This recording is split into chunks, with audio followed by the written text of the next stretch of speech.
हाँ जी दोस्तों, तो मैंने जब अपना 2 वीडियो अपलोड किया मेरे इस चैनल पे, तो it was all about investing and trading. Basically वो पॉडकास्ट टाइप में था कि मैंने अनिल सर से और रोहन नोटियाल सर से बात किया था कि कैसे आप इन्वेस्टिंग और ट्रेडिंग कर सकते हो, और डिफरेंस भी बताया था कि इन्वेस्टिंग क्या होता है और ट्रेडिंग क्या होता है।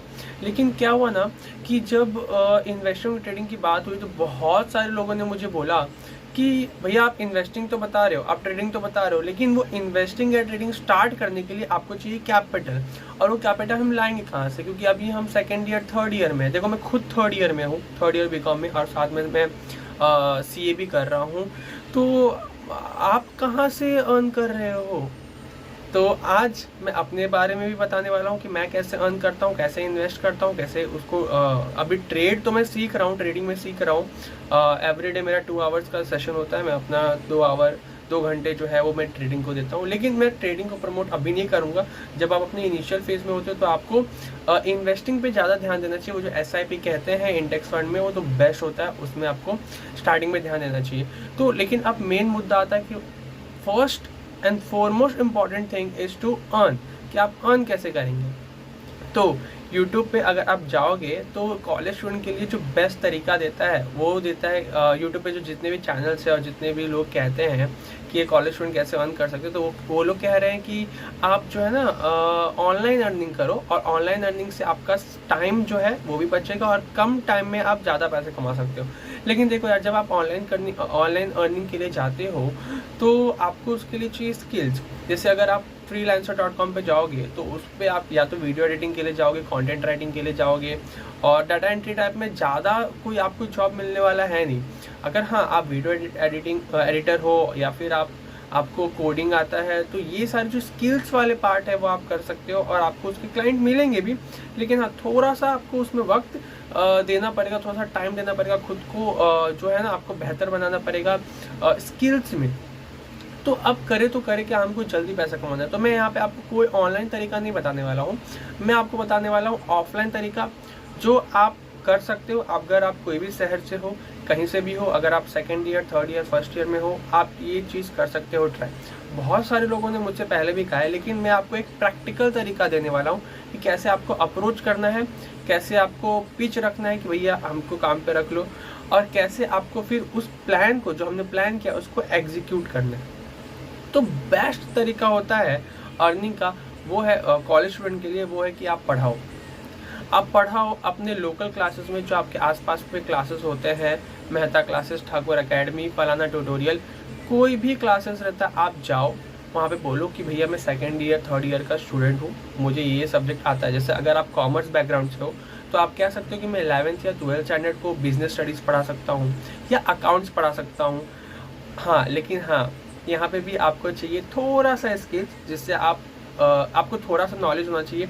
या तो मैं आपको रिकमेंड करूँगा कि जो चैप्टर या जो सब्जेक्ट आप पढ़ाने का सोच रहे हो, उसको एक दिन पहले आप खुद समझो, खुद उस पर होमवर्क करो कि मैं कैसे डिलीवर करूँगा, और फिर जब उस क्लासेस में जाओगे तो उन्हें कहो कि आप मुझे एक दिन के लिए या 1 घंटे का डेमो सेशन आप रख दो, मैं अपना डेमो जो है उसमें दे दूँगा, और अगर आपके बच्चों को पसंद आता है तो फिर आगे का प्रोसीजर हम कर सकते हैं।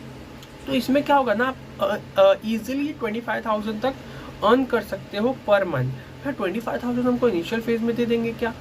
25,000 आपको एक क्लासेस से नहीं मिलेगा। इनिशियल फेज में आपको ऐसे 5 क्लासेस लेने होंगे, ताकि 5,000 आपको हर एक क्लासेस से मिले, और मंथली में जो आपका ओवरऑल सैलरी होगा वो 25,000 का हो जाएगा। ठीक है, तो अब आपको यहाँ पे एक चीज़ ध्यान रखना है कि जब आप क्लासेस में पढ़ाने के लिए जाओगे, तो वो क्लासेस, अगर आप डिफरेंट क्लासेस में जा रहे हो पढ़ाने के लिए, तो एक लोकेलिटी का नहीं होना चाहिए, क्योंकि उसमें कुछ प्रॉब्लम हो सकते हैं। तो जैसे मैं अपना एग्जांपल लेता हूँ, तो मैं मुंबई में रहता हूँ, तो मैं एक कांदिवली में क्लासेस पढ़ाता हूँ, एक बोरीवली में है, एक मीरा रोड में। तो ऐसे डिफरेंट लोकेलिटीज़ पे पढ़ाता हूँ, ताकि प्रॉब्लम ना हो क्लासेस के बीच में। ठीक है, कुछ ऐसे सिचुएशन होते हैं जहाँ पे नहीं होते, और कुछ ऐसे भी सिचुएशन होते हैं जहाँ पे बहुत बड़ा प्रॉब्लम हो जाता है। अब अभी मैं थर्ड ईयर में हूँ, तो जैसे मैंने 12th स्टैंडर्ड अपना क्लियर किया, सेकेंड ईयर में जब मैं आया, बेसिकली सेकेंड ईयर के थोड़ा सा सेकेंड ईयर में जून या जुलाई में मैंने पढ़ाना स्टार्ट कर दिया, और वहाँ से फिर मेरा टीचिंग जर्नी स्टार्ट होता है। तो आज मैं 5 क्लासेस में खुद पढ़ाता हूँ और 11th-12th के बच्चों को पढ़ाता हूँ, 9th-10th के भी बच्चों को पढ़ाता हूँ। 11th-12th में मैं अकाउंट्स लेता हूँ, अकाउंट्स एंड OCM हमारा सब्जेक्ट होता है महाराष्ट्र बोर्ड में, और 9th-10th में हिस्ट्री ज्योग्राफी। और ईजिली एक क्लासेस से अगर मैं अगर 4000 भी लेता हूँ तो भी 5 4 जा 20,000 मेरे हाथ में आ जाता है।